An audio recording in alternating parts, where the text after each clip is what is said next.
Hello दोस्तों, स्वागत है आप सभी का हमारे YouTube चैनल एग्जाम बार में। पराक्रम बैच का आज हमारा 6वां दिन है और 6वें दिन का जो हमारा टारगेट है, जो कि सुबह व्हाट्सअप टेलीग्राम पे मिल गया होगा आप लोग को, उसमें हमारा पॉलिटी का है कि हम लोग आज भाग 2 करेंगे जो कि नागरिकता से रिलेटेड है। हम लोग ज्योग्राफी में करेंगे ऑस्ट्रेलिया। क्या करेंगे? ऑस्ट्रेलिया करेंगे, उसकी हम लोग मैपिंग करेंगे। और स्वास्थ्य समस्याओं के कारण जो है विविध वाला पार्ट नहीं हो पा रहा था, मिसलेनियस वाला पार्ट नहीं हो पा रहा था, तो आज प्रयास किया जाएगा कि 1996 से लेकर 2000 के बीच में जितने भी मिसलेनियस से प्रश्न बने थे उसको हम लोग कवर कर लेते हैं। और आपको हिंदी में 58 पर्यायवाची दिए जा चुके हैं। हमने 10-10 पर्यायवाची प्रतिदिन देने का बात किया था, तो अब पर्यायवाची जो है आपको सैटरडे को मिलेगा। ठीक है, कल मिलेगा इसका पर्यायवाची, इसके लिए आप एकदम निश्चिंत रहिए। आज हम लोग बात करेंगे नागरिकता पे पॉलिटी के, और ये बहुत इंपॉर्टेंट हमारे लिए होगा इस वर्ष। क्यों? उसका रीजन है सीएए। सीएए लागू हो गया है, तो अब आप इतना जान लीजिए कि नागरिकता से आपके प्रीलिम्स में भी प्रश्न बन सकता है, स्टेटमेंट वाला प्रश्न बन सकता है, साथ ही कथन कारण वाला बन सकता है, और आपका जो है मतलब कि कैसे भी प्रश्न बन सकते हैं 3-4 स्टेटमेंट में देके। मेंस में भी प्रश्न आ सकता है। इसमें जीएस में जो है आंसर राइटिंग के लिए मेंस से प्रश्न आएगा जीएस पेपर 2 में। साथ ही आपका निबंध निबंध सीधे सीधे टॉपिक ये जो है पूछ सकता है, या फिर इससे रिलेट करके कोई ना कोई टॉपिक आपको यहाँ पे देखने को जरूर मिलेगा, क्योंकि ये बहुत ही चर्चित मुद्दा है। तो सबसे पहले ये समझिए, राज्य राज्य जो होता है, राज्य के 2 तत्व होते हैं। एक तो होता है क्षेत्र, यानी कि जितने में पूरा राज्य है, राज्य यानी राज्य या राष्ट्र बोल दीजिए इसको। दूसरा होता है उसमें निवास करने वाले व्यक्ति। ठीक है, तो जब निवास करने वाले व्यक्ति हैं तो उनके पास कोई ना कोई तो नागरिकता होगी। तो आज हम लोग नागरिकता कवर करेंगे। तो नागरिकता से रिलेटेड जो आपके आर्टिकल हैं वो 5 से 11 के बीच में है। और मैं एक बार फिर से आप लोग को रिपीट कर दूं कि आर्टिकल 1 से लेकर 51 क तक जितने भी अनुच्छेद हैं ये आपको एकदम मुंह जुबानी याद होने चाहिए। ये बहुत इंपॉर्टेंट होगा आपके एग्जाम के लिए। संविधान लागू होने के समय जो है नागरिकता, जो आपके आर्टिकल 5 से 11 के बीच में जो चीजें मेंशन थी केवल उसी से संबंधित थी। और भविष्य में किसे नागरिकता दी जाएगी या फिर किसे नागरिक बनाया जाएगा, इसके बारे में कोई प्रावधान जो है हमारा भारतीय संविधान नहीं बताया था उस समय एट दैट टाइम। और एक चीज है कि नागरिकता से संबंधित जितने भी अधिकार हैं वो जो है सिर्फ और सिर्फ संसद के पास है। किसके पास है? संसद के पास है। इसमें जो है राज्य का कोई अधिकार नहीं है। ये आप लोग ध्यान रखे रहिएगा। ये आपका आर्टिकल 11 कहता है, जो कि बहुत इंपॉर्टेंट है। और नागरिकता जो है ये आपका संघ सूची का विषय है। किसका है? संघ सूची का विषय है। इसको भी आप लोग ध्यान रखे रहिएगा। आर्टिकल 246/1 के अनुसार बहुत इंपॉर्टेंट ये दोनों आर्टिकल होने वाले हैं आपके एग्जाम के लिए। इसको आप लोग ध्यान रखे रहिएगा। उसके बाद चूंकि भविष्य में कौन नागरिक होगा कौन नहीं होगा इसके बारे में कोई प्रावधान नहीं था, तो होता क्या है कि 1955 में आपका आता है इंडियन सिटीजनशिप एक्ट, जिसे बोलते हैं भारतीय नागरिकता अधिनियम। और इसी अधिनियम में बीच बीच में संशोधन किया गया है। अब यह संशोधन कितनी बार किया गया? 6 बार किया गया है। कब कब किया गया उसको देख लेते हैं। सबसे पहले तो किया गया 1986 में, उसके बाद किया गया आपका 1992 में, फिर किया गया आपका 2003 में, उसके बाद किया गया 2005 में, फिर किया गया 2015 में, और उसके बाद किया गया 2019 में, जिसकी परिणति आपका CAA है। इतना चीज कॉन्सेप्ट क्लियर हुआ आप लोग का, तो बहुत बढ़िया है। स्टेटमेंट वाले प्रश्न बन सकते हैं, तो याद रखिएगा कि 6 बार अमेंडमेंट हुआ है। ईयर भी याद रखिएगा। देखिए मैं डेट और ईयर के बारे में बहुत ज्यादा मतलब अब मैं नहीं बताने वाला हूं, क्योंकि आप लोगों ने RO के एग्जाम में देख ही लिया होगा। अब भारतीय नागरिकता अधिनियम 1955 से संबंधित कुछ प्रावधान हैं, उसको हम लोग देख लेते हैं कि भारतीय नागरिकता प्राप्त कैसे होगी। तो कुछ प्रावधान है, जैसे जन्म से नागरिकता प्राप्त की जा सकती है। ऐसा व्यक्ति जो भारत के राज्य क्षेत्र में जन्म लेता है और जिसके माता या पिता या फिर दोनों भारत के नागरिक हैं, वो जो है जन्म से भारत की नागरिकता उसके पास रहेगी। दूसरा है रक्त के संबंध के आधार पर नागरिकता, यानी कि भारत के राज्य क्षेत्र से बाहर जन्म लेने वाला शिशु जिसके माता या पिता या फिर दोनों भारत के नागरिक हैं, उसको भी जो है रक्त के आधार पर नागरिकता मिल सकती है, लेकिन इसके लिए आपको 1 वर्ष के अंदर संबंधित दूतावास में, अगर आप किसी भी देश में रह रहे हैं तो वहां के दूतावास में जाकर कुछ जो है मतलब की सूचना देनी होगी, कुछ डॉक्यूमेंटेशन होगा, उसके बाद में उस बच्चे को भारत की नागरिकता मिल जाती है। तीसरा है आवेदन के आधार पे। अब ये आवेदन कौन कौन कर सकता है इसको देख लेते हैं। एक तो राष्ट्रमंडल के जो देश हैं वहां के नागरिक कर सकते हैं। दूसरा, भारतीय नागरिक से विवाह करने वाला कोई अगर विदेशी है, चाहे वो पुरुष हो या फिर महिला हो, ये भी आवेदन के द्वारा जो है भारत की नागरिकता प्राप्त कर सकते हैं। और तीसरा है पर्सन ऑफ इंडियन ओरिजिन, यानी कि PIO, जिनके पूर्वज भारतीय थे, यानी कि जो भारतीय मूल का व्यक्ति है वो भी आवेदन के द्वारा जो है नागरिकता प्राप्त कर सकता है। यदि ये 7 वर्ष भारत में निवास करते हैं तो भारत की नागरिकता के लिए आवेदन कर सकते हैं, और इसी को आवेदन के द्वारा नागरिकता प्राप्ति कहा जाता है। जो ये 3 पॉइंट यहां पे बताया गया है इसको आप लोग ध्यान रखे रहिएगा, 7 वर्ष ध्यान रखे रहिएगा। अब जो है स्टेटमेंट वाले प्रश्न या कथन कारण वाले प्रश्न जो है जनरेट ऐसे ही किए जा सकते हैं। और जो ये वर्ष होता है ना, जैसे कहीं पे अगर आपने किसी क्लॉज में 7 वर्ष पढ़ा, किसी क्लॉज में 5 वर्ष पढ़ा, किसी क्लॉज में 11 वर्ष पढ़ा, तो इन सब का निर्णय जो है वो संसद करता है। इसको आप लोग ध्यान रखे रहिएगा, खासतौर से गृह मंत्रालय। नेक्स्ट एक टर्म आता है NRI। NRI आप लोगों ने सुना होगा। NRI क्या होता है? NRI मतलब कि ऐसा व्यक्ति जिसका जन्म तो भारत में हुआ है, भारत का नागरिक है वो, और अब वो किसी बिजनेस के पर्पस से अपने मतलब कि बिजनेस कहीं पे शुरुआत कर दिया किसी विदेशी धरती पे, या फिर जॉब के पर्पस से वो वहां पे लंबे समय तक रह रहा है। अब ये जो लंबा समय है, ये लंबा समय कौन तय करेगा? ये तय करेगा विदेश मंत्रालय। कौन तय करेगा? विदेश मंत्रालय तय करेगा, ठीक है।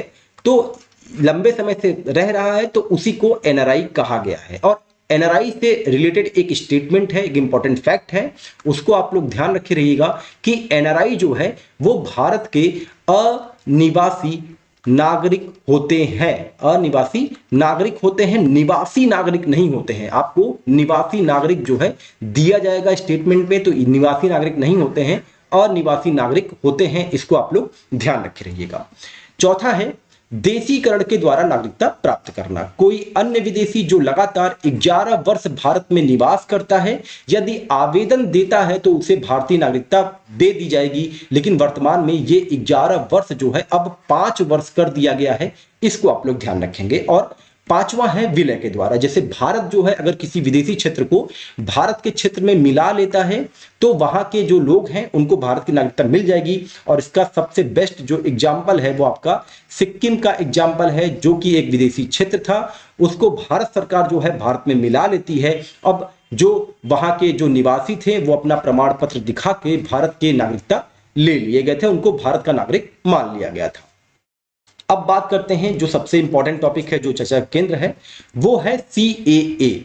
अब ये CAA है क्या, इसको पहले हम लोग समझ लेते हैं। तो CAA जो है इसके द्वारा यह प्रावधान किया गया है कि 31 दिसंबर 2014, ये डेट याद रखे रहिएगा, 31 दिसंबर 2014 के समय 11:59 और 59 तक भारत आने वाले अवैध प्रवासियों को भारत की नागरिकता का प्रावधान CAA के द्वारा किया गया है। ये शब्द आप याद रखेंगे, अवैध प्रवासियों को। अब ये सुविधा किन किन देशों के जो लोग अवैध रूप से आ रहे हैं, जो अवैध प्रवासी बने हुए हैं, दी जा रही है। तो पाकिस्तान है आपका, अफगानिस्तान है आपका, और बांग्लादेश। इन 3 देशों से जो अवैध प्रवासी आ रहे हैं उनको CAA के माध्यम से नागरिकता देने का प्रावधान जो है किया गया है। अब किन समुदायों को किया गया है, किन धर्म के समुदायों को किया गया है? तो 6 धर्म के समुदायों को किया गया है। वो है हिंदू, सिख, जैन, बौद्ध, पारसी और ईसाई। अब इन्हीं सब चीजों को लेकर कुछ आपत्तियां भी हैं, जिसमें भारत सरकार लगातार तर्क भी दे रही है। लेकिन यह भी आपको ध्यान रखना है कि ये जो अवैध प्रवासी आ रहे हैं, ये ऐसे व्यक्ति के लिए भारत में निवास की जो सीमा है वो 12 वर्ष से घटाकर 6 वर्ष कर दी गई है। इसको भी आप लोग ध्यान रखेंगे। अब CAA को लेकर कुछ डेट है, उसको आप लोग ध्यान रखे रहिए। जैसे लोकसभा में ये कब पारित हुआ था CAA? 9 दिसंबर 2011 को, 2019 को। राज्यसभा में कब पारित हुआ? ये हुआ 11 दिसंबर 2019 को। और CAA लागू कब हुआ? ये हुआ 11 मार्च 2024 को। ये डेट आप ईयर के साथ याद रखेंगे, 9 दिसंबर, 11 दिसंबर और 11 मार्च 2024। अब कुछ आपत्तियां हैं, आपत्तियों को देख लेते हैं। पहली बार भारत में अवैध घुसपैठियों को नागरिकता देने का प्रावधान किया गया है, इस चीज पे आपत्ति जताई जा रही है।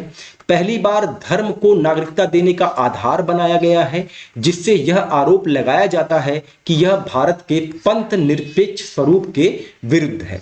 जब मैं फंडामेंटल राइट्स बता रहा था तो मैंने बताया था कि पंथ निरपेक्षता की जो पहली झलक होती है वो इस आर्टिकल में दिखाई देती है। तो ये मैंने इसलिए यहां पे मेंशन किया कि अगर आप PDF सही से पढ़े हैं, अगर आपने वो वीडियो देखा है तो आपको वो आर्टिकल याद होगा, और अगर याद है तो आप कमेंट सेक्शन में जरूर मेंशन करें। और अगर आपने वीडियो नहीं देखा है तो प्लेलिस्ट में जाके आप फंडामेंटल राइट्स वाला जो है आप वीडियो देखिए। और अगर आपको वो वीडियो पसंद आए तो चैनल को अपने दोस्तों के बीच में शेयर करना बिल्कुल मत भूलिएगा। तीसरी आपत्ति क्या है? वो क्या है? कहा जा रहा है कि फंडामेंटल राइट में जो आपका आर्टिकल 16 है ये इसके विरुद्ध है CAA। क्यों? क्योंकि शरणार्थियों में भेदभाव किया जा रहा है, यानी कि मुस्लिमों को इसमें ऐड नहीं किया जा रहा है, ये चीज यहां पे मेंशन की गई है। और शरणार्थियों के लिए एक चीज मैं बता दूं कि उनके लिए एक संस्था है United nation high commission for refugee, ये भी आप लोग ध्यान रखेंगे। चौथा है, असम और पूर्वोत्तर के राज्यों में इसका विरोध इस कारण से हो रहा है क्योंकि अवैध प्रवासियों को नागरिकता दे देने से इन राज्यों की भाषा और संस्कृति, यानी कि जो आपका आर्ट कल्चर है और लैंग्वेज है, ये जो है प्रभावित होगी। अब असम और पूर्वोत्तर राज्यों में विरोध का केवल जो मुख्य कारण है वो ये है कि बांग्लादेश से जो चकमा समुदाय है और जो हजूम है, चकमा समुदाय बौद्ध से रिलेटेड है और हजूम जो है वो बांग्लादेश के हिंदू हैं, ये जो है संख्या में आ रहे हैं। और यहाँ पे आने पे असम और पूर्वोत्तर राज्यों में जो है वहां पे जो विरोध जताया जा रहा है वो कहा जा रहा है कि वहां की भाषा और संस्कृति जो है बहुत ज्यादा प्रभावित हो रही है। अब इस पे क्या हो रहा है कि इस पे भाई भारत सरकार भी तो कुछ तर्क देगी। तो भारत सरकार यहां पे कुछ तर्क दे रही है, उसको देख लेते हैं। जैसे भारत सरकार के अनुसार CAA 2019 का जो मुख्य उद्देश्य है वो है पाकिस्तान, बांग्लादेश, अफगानिस्तान में धार्मिक प्रताड़ना, धार्मिक उत्पीड़न जो हुआ है, उसके जो शिकार हुए हैं, शरणार्थी जो शिकार हुए हैं, उनको उनके मानव अधिकारों को मान्यता देना। दूसरा क्या है? भारत सरकार के अनुसार इन 3 देशों में इस्लाम राजकीय धर्म है। 3 देश कौन कौन से? वही पाकिस्तान, बांग्लादेश और अफगानिस्तान। और मुसलमानों का बहुमत है, तो अतः स्वाभाविक सी बात है कि इन देशों में मुसलमान धार्मिक उत्पीड़न का शिकार नहीं होते होंगे। तो हो कौन रहा है? हो यही जो 6 धार्मिक समुदाय जिनको जो है CAA के द्वारा नागरिकता दिए जाने का प्रावधान किया गया है, हिंदू, बौद्ध, सिख, जैन और ईसाई। अब भारत सरकार कहती है कि भारत सरकार के आंकड़ों के अनुसार केवल 30,000 व्यक्ति ही इसका लाभ ले पाएंगे। साथ ही भारत सरकार ने कुछ और आंकड़े प्रोवाइड करवाए हैं CAA के लिए। वो ये है कि उन्होंने पाकिस्तान का एक आंकड़ा प्रोवाइड करवाया है। वो ये करवाया है कि जब विभाजन हुआ था तो उस वर्ष जो है जब 1951 में जनगणना की गई थी तो पाकिस्तान में हिंदुओं की आबादी लगभग 23% थी, और वर्तमान में 2011 की जनगणना के अनुसार 3% से भी कम की रह गई है। वहीं बांग्लादेश की बात करें तो जब पूर्वी पाकिस्तान बना था, यानी कि जब बांग्लादेश जब वो जो है जब बना था, क्योंकि पूर्वी पाकिस्तान और पश्चिमी पाकिस्तान के रूप में बना था, तब वहां की आबादी जो है लगभग 24% थी हिंदुओं की, और अब वर्तमान में वो 10% के आसपास आ गई है। वहीं अफगानिस्तान की बात करें तो 1952 में 2 लाख हिंदू और सिख वहां पे रहते थे, जो कि वर्तमान में 500 से भी नीचे आ गए हैं। अब आंकड़ा ये दर्शा रहा है कि आखिर ये जो गैप है 20%, आपका 14%, और जो इतना ज्यादा गैप आ रहा है, ये आखिर ये हिंदू लोग गए कहां? या तो ये कन्वर्ट हो गए या फिर ये जो है देश छोड़ के चले गए। तो ये भारत सरकार यहां पे तर्क रख रही है। अब जो पूर्वोत्तर राज्यों की सीमा है उसके लिए क्या हो रहा है कि भारत सरकार ने कहा है कि जो इनर लाइन परमिट है या फिर जो आपके शेड्यूल 6 अनुसूची 6 में जो क्षेत्र बताए गए हैं जिन राज्यों के एएमटीएम मैंने आपको याद करवाया था, असम, मेघालय, त्रिपुरा और मिजोरम, इनके जो क्षेत्र हैं वहां पे सीएए लागू नहीं होगा। ये स्टेटमेंट आप याद रखे रहिएगा, बहुत इंपॉर्टेंट स्टेटमेंट है ये, स्वयं जो है गृह मंत्री अमित शाह का स्टेटमेंट है, इसको आप लोग ध्यान रखे रहेंगे। अब बात आती है कि सीएए जो है इसमें अप्लाई कैसे कर सकते हैं। ये मैं इसलिए बता रहा हूं ताकि कुछ भी क्वेश्चन जनरेट हो सकता है, इसको आप लोग ध्यान रखे रहिएगा। इसके लिए एक एप्लीकेशन जनरेट किया गया है भारत सरकार के द्वारा। अब उस एप्लीकेशन के थ्रू ये लोग जो है अपना डॉक्यूमेंटेशन और आवेदन करेंगे साथ ही। अब जो है साक्षात्कार भी यहाँ पे सीएए के नागरिकता प्राप्त करने के लिए किया जाएगा। अब ये साक्षात्कार होगा कहाँ पे? देखिए, नागरिकता का क्या है कि अगर किसी को नागरिकता के लिए एप्लीकेशन देना होता है तो वो संबंधित जिले के डिस्ट्रिक्ट मजिस्ट्रेट, जो जिला कलेक्टर होता है, उसको देते हैं। तो अब जो है सीएए के लिए जिला कलेक्टर का कोई इसमें रूल नहीं होगा। इसमें भारत सरकार का जो गृह मंत्रालय है वो क्या कर रहा है कि 2 विभाग, एक आपका है डाक विभाग और दूसरा है आपका जो भारत जनगणना के जो अधिकारी होते हैं, इनको जो है सीएए के डॉक्यूमेंटेशन और साथ ही साक्षात्कार के लिए एक विभाग, एक जो है जिला स्तरीय समिति बनाकर इनको बैठाया जाएगा और यही लोग जो है इसका तय करेंगे कि इनको नागरिकता दी जानी है या नहीं दी जानी है। तो डाक विभाग बहुत इंपॉर्टेंट होगा, इसको आप लोग ध्यान रखे रहिएगा कि सीएए में डाक विभाग की भूमिका जो है वो बहुत महत्वपूर्ण है। अब यहां पे मैं बता रहा था कि आईएलपी, इनर लाइन परमिट, और जो आपके 6वें अनुसूची में जो क्षेत्र हैं असम, मेघालय, त्रिपुरा, मिजोरम, वहां पे जो क्षेत्र है वहां पे सीएए लागू नहीं होगा। तो ये आप लोग मैप में देख सकते हैं कि जो येलो कलर के जो साइन है यहां पे सीएए लागू नहीं होगा, इसको आप लोग ध्यान रखिएगा। और साथ ही जो आपका इनर लाइन परमिट है इसमें भी जो है आपका सीएए लागू नहीं होगा, इसको आप लोग ध्यान रखे रहेंगे।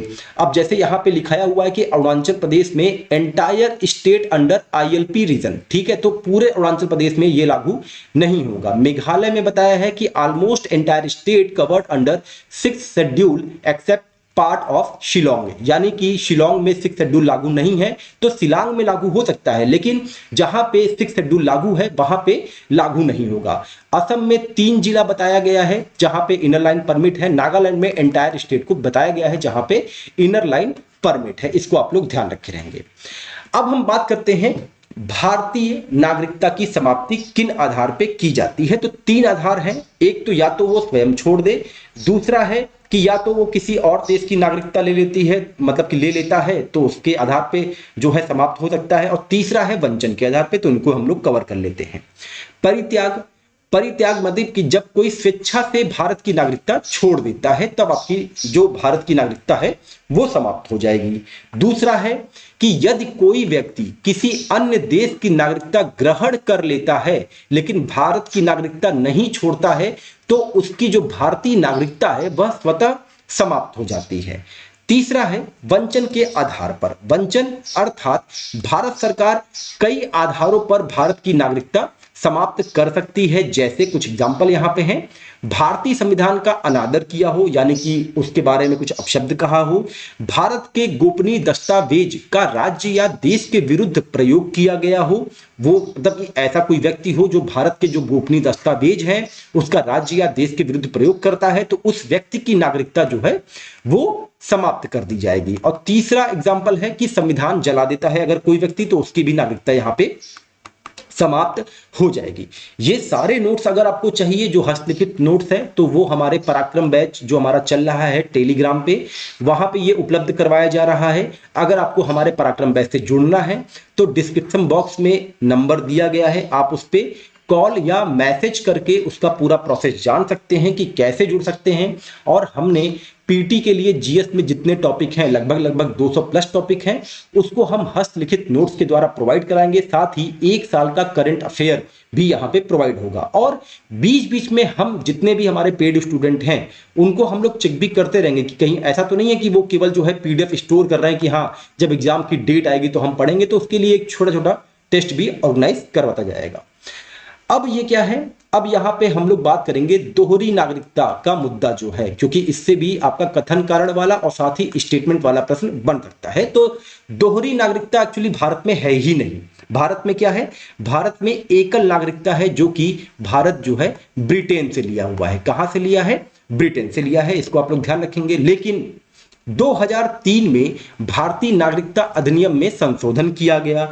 इसके द्वारा 16 देशों के जो पर्सन ऑफ इंडियन ओरिजिन हैं उनके लिए OCI, overseas citizen of India का प्रावधान किया गया। बहुत इंपॉर्टेंट होगा हमारे एग्जाम के लिए, इसको आप लोग ध्यान रखे रहिएगा। तो 2003 में 16 देशों के लिए किया गया था, लेकिन 2005 में फिर से उसको बढ़ाकर सभी देशों के लिए कर दिया गया। लेकिन यहां पे भी दो देश अपवाद के रूप में आ गए। अब ये दो देश हैं कौन, वही जब भारत का विभाजन हुआ था तो जो दो देश बने थे, एक आपका पूर्वी पाकिस्तान, एक आपका पश्चिमी पाकिस्तान, जो कि आपका आज वर्तमान में पूर्वी पाकिस्तान जो बांग्लादेश के रूप में है। तो ये दो देश जो है अपवाद के रूप में है ओसीआई दर्जा के लिए, इसको आप लोग ध्यान रखे रहिएगा।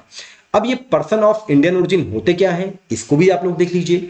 जैसे मॉरिशस में एक एग्जांपल देता हूं, मॉरिशस में भोजपुरी भाषा भी बोली जाती है। अब आप बताइए कि मॉरिशस में भोजपुरी भाषा जो है, भोजपुरी भाषा जो है ये पहुंची कैसे। ये कोई तो ऐसा व्यक्ति होगा ना जो वहां पे गया होगा, फिर उसकी पीढ़ी दर पीढ़ी वहां पे बढ़ती चली गई, तो वहां पे भोजपुरी भाषा भाई एक भाषा के रूप, मतलब ज्यादातर लोग भोजपुरी भाषा वहां पे बोलने लग गए। तो वो होता क्या है कि पूर्वज वहां पे पहुंचे होंगे, किसी व्यक्ति के पूर्वज वहां पे पहुंचे होंगे, तो उनकी पीढ़ी दर पीढ़ी आती गई और अब वहां पे वो लोग नागरिकता भी प्राप्त कर लिए हैं और वो वहां के सभी प्रकार के विकास में शामिल हैं। साथ ही साथ मंत्री उंत्री भी बने हैं और कई देशों के नागरिक आपने देखे होंगे जो कि भारतीय मूल के हैं। ठीक है, तो ये हो गया पर्सन ऑफ इंडियन ओरिजिन, यानी कि भारतीय मूल के व्यक्ति। एक एग्जांपल और ले लीजिए, जैसे दक्षिण अफ्रीका में होता क्या था कि जब पहले भारत जब गुलाम था तो यहां से काम करवाने के लिए दक्षिण अफ्रीका में मजदूरों को ले जाया जाता था।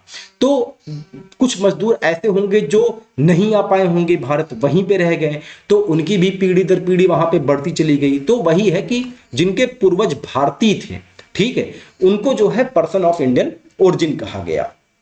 अब ओएसआई क्या है, ओएसआई जो है एक दर्जा है, एक प्रावधान है, इसको आप लोग ध्यान रखे रहिएगा। ओवरसीज सिटीजन ऑफ इंडिया जो है ये एक केवल दर्जा है, यानी कि एक प्रकार का मतलब दर्जा, मतलब दर्जा को क्या कह सकते हैं भाई, ये नागरिकता नहीं है, इसको आप लोग ध्यान रखे रहिएगा।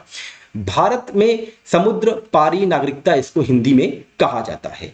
ओएसआई भारत का नागरिक नहीं है, ये आप ध्यान रखेंगे। लेकिन एक चीज और है, इसको भी आप लोग ध्यान रखिए कि जो अन्य विदेशी हैं उनकी तुलना में ये भारत के थोड़ा सा निकट है, यानी कि इनको जो है कुछ छूट प्राप्त है जो अन्य विदेशियों को नहीं प्राप्त है। ठीक है, अब लेकिन ओएसआई को जो एक विदेशी नागरिक भी है उसको क्या क्या अधिकार प्राप्त नहीं है उसको हम लोग देख लेते हैं। जैसे जो ओएसआई दर्जा प्राप्त हैं वो मतदान नहीं कर सकते हैं, वो चुनाव भी नहीं लड़ सकते हैं, वो किसी लोक पद पे नहीं बैठ सकते, यानी कि राष्ट्रपति, राज्यपाल, ये सब जो चीजें रहती हैं जहां पे एक अर्हता के रूप में, मतलब कि योग्यता के रूप में लिखा होता है कि भारत का नागरिक होना अनिवार्य है, तो इस लोक पद पे जो है ये नहीं बैठ सकते हैं और इनको सभी मौलिक अधिकार भी नहीं प्राप्त हैं। लेकिन इनको कुछ छूटें दी गई हैं। अब वो छूट देख लेते हैं क्या है। जैसे ओएसआई दर्जा प्राप्त व्यक्ति जो है संपत्ति निवेश से संबंधित उनको छूट प्राप्त है भारत में। शिक्षा संस्थानों में उनके बच्चों के लिए कुछ सीटें आरक्षित की जा सकती हैं और उन्हें भारत आने के लिए वीजा की जरूरत नहीं पड़ती है जिनके पास ओएसआई दर्जा है। तो यहां पे आपने ओएसआई के बारे में डिटेल में जान लिया, जो कि आपके एग्जाम के लिए बहुत इंपॉर्टेंट है। अब कुछ आपके भाग 2 के आर्टिकल हैं 5 से 11 के बीच में, इनका हम लोग रिवीजन कर लेते हैं और ये आर्टिकल बहुत इंपॉर्टेंट है हमारे एग्जाम के लिए। तो सबसे पहले हम बात करते हैं आर्टिकल 5 के बारे में। तो संविधान के प्रारंभ में दी गई नागरिकता, अर्थात जब संविधान बना तो उन सभी लोगों को नागरिकता दी गई जो उस समय भारत के अंदर थे, यानी कि भारत क्षेत्र के भीतर थे, उनको आर्टिकल 5 के आधार पर नागरिकता दी गई। अब सबसे इंपॉर्टेंट जो आर्टिकल है वो आर्टिकल 6 और 7 है, इसको बहुत अच्छे समझिएगा। इसमें आर्टिकल 6 का कहता है, पहले स्टेटमेंट देख लेते हैं। पाकिस्तान से भारत में आए लोगों को नागरिकता, किंतु यदि वह संविधान बनने के बाद आएंगे तो नागरिकता नहीं मिलेगी। यानी कि एक एग्जांपल देता हूं कि हमारा विभाजन कब हुआ, हमारा विभाजन हुआ 1947 में। अब यहां पे आप ये चीज समझिए कि जो पंजाब था तो पंजाब दो भाग में बट गया। एक बट गया आपका पश्चिमी पंजाब, दूसरा हो गया आपका पूर्वी पंजाब। ठीक है, तो अब यहां पे हुआ क्या कि जो पश्चिमी पंजाब के कुछ लोग थे वो भारत आना चाह रहे थे और पूर्वी पंजाब के जो कुछ लोग थे वो पाकिस्तान जाना चाह रहे थे। तो यहां पे ये बताया गया कि अगर आप संविधान लागू होने के पहले, यानी कि देखिए संविधान हमारा कब लागू हुआ था 1950 में, तो 1947 में भी हुआ था विभाजन हमारा। अगर ये 1948 तक आ जाते हैं, ठीक है, उसी के बाद तो संविधान बनना शुरू हुआ ना, 1948 तक ये अगर आए होंगे तो इनको नागरिकता मिल गई होगी। लेकिन अगर ये जो है संविधान बनने के बाद आए हैं, लागू होने के बाद आए हैं, तो इनको नागरिकता नहीं मिली होगी। ये बहुत इंपॉर्टेंट आर्टिकल है, इसको आप लोग ध्यान रखे रहिएगा। नेक्स्ट जो आर्टिकल है वो है आपका आर्टिकल 7।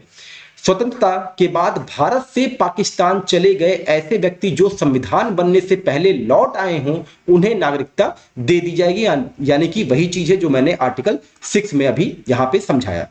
आर्टिकल 8 क्या कहता है, ये भी बहुत इंपॉर्टेंट है। विदेश भ्रमण एवं नौकरी करने पर भारत की नागरिकता समाप्त नहीं होगा, यानी कि जैसे अगर आप जॉब के पर्पस से आप मान लीजिए डेनमार्क में जाते हैं, वहां पे जॉब कर रहे हैं, तो आपकी नागरिकता समाप्त नहीं होगी। ये किस आर्टिकल में है, ये आर्टिकल 8 में है। वहीं आर्टिकल 9 क्या कहता है, आर्टिकल 9 ये कहता है कि जैसे ही आप डेनमार्क में जॉब कर रहे हैं, जैसे ही आपने डेनमार्क की नागरिकता ले ली तो आपकी नागरिकता स्वतः समाप्त हो जाएगी। ये कहां पे बताया गया है, ये आर्टिकल 9 में बताया गया है। आर्टिकल 10 क्या कहता है कि उन भारतीयों की नागरिकता बनी रहेगी जब तक कोई देश विरोधी कार्य वो नहीं कर देते हैं। और वो देश विरोधी कार्य क्या क्या है, वही हमने बताया कि आप भारतीय संविधान का अनादर कर दीजिए, या तो फिर आप संविधान जला दीजिए, या फिर आप किसी ऐसे पद पे हैं जहां पे आप भारत की गोपनीय चीजों को राज्य या देश के विरुद्ध में प्रयोग करते हैं, तब आपकी जो है नागरिकता समाप्त कर दी जाएगी। ये किस आर्टिकल में है, ये आर्टिकल 10 में है। आर्टिकल 11 इसकी चर्चा हम पहले भी कर चुके हैं, बहुत इंपॉर्टेंट है कि नागरिकता संबंधी कानून जो है वो संसद बनाती है और यह जिम्मेदारी गृह मंत्रालय को दी गई है। इसको आप लोग याद रखे रहिएगा, क्योंकि आजकल जो है बहुत ज्यादा न्यूज हाईलाइट में हो रहा है कि पश्चिम बंगाल, साथ ही आपका केरल हो गया और आपका हो गया तमिलनाडु, ये 3 राज्य ऐसे हैं जो कह रहे हैं कि हम CAA लागू नहीं होने देंगे। तो ये किस आधार पे कह रहे हैं, क्योंकि नागरिकता से संबंधित तो जितनी भी चीजें हैं उसका अधिकार केवल संसद के पास है। आर्टिकल 11 जो है वो एकदम स्पष्ट रूप से कहता है। तो इसका मतलब कि इनको जो है नागरिकता के बारे में कम जानकारी है, संविधान के बारे में कम जानकारी है, तो ये केवल चुनावी स्टंट है। तो इसलिए आप यहाँ पे एकदम क्लियर रहिएगा कि CAA जो है ये लागू करने का अधिकार केवल संसद के पास है, उसमें अमेंडमेंट करने का भी अधिकार नागरिकता से संबंधित केवल संसद के पास है, राज्यों का इसमें कोई रोल नहीं बनता है। अब कुछ टर्म है उसको हम लोग देख लें, नागरिकता से ही रिलेटेड है, जैसे NPR हो गया, NCR और NRC हो गया और आपका हो गया CAA। CAA के बारे में डिटेल में देख ही लिए हैं। NPR क्या है, नेशनल पॉपुलेशन रजिस्टर, राष्ट्रीय जनसंख्या रजिस्टर। इसका प्रयोग सरकार योजनाएं लागू करने के लिए करती है। NPR में लोगों द्वारा दी गई सूचना को ही सही माना जाता है और यह नागरिकता का प्रमाण नहीं होता है। बहुत इंपॉर्टेंट स्टेटमेंट है, इसको आप लोग ध्यान रखे रहिएगा। दूसरा क्या है, NRC।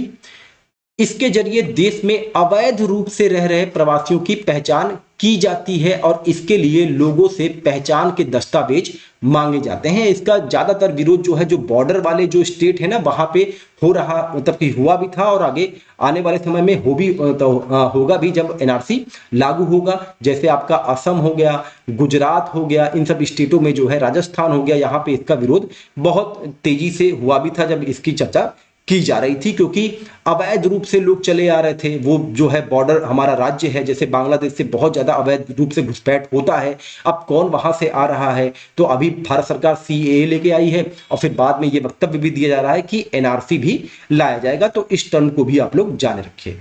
फिर CAA, इसके बारे में हमने बता ही दिया कि इसके तहत पाकिस्तान, बांग्लादेश, अफगानिस्तान से धार्मिक प्रताड़ना के कारण आए हुए हिंदू, ईसाई, सिख, पारसी, जैन और बौद्ध लोगों को नागरिकता दी जाएगी। 6 धार्मिक समूहों को नागरिकता दी जाएगी, ये आप याद रखेंगे। CAA कब कब कैसे कैसे शुरू हुआ।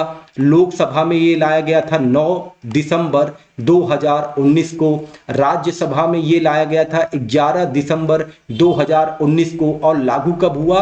11 मार्च 2024। ये 3 डेट आप लोग याद रखे रहिएगा, एग्जाम के पॉइंट ऑफ व्यू से बहुत इंपॉर्टेंट है।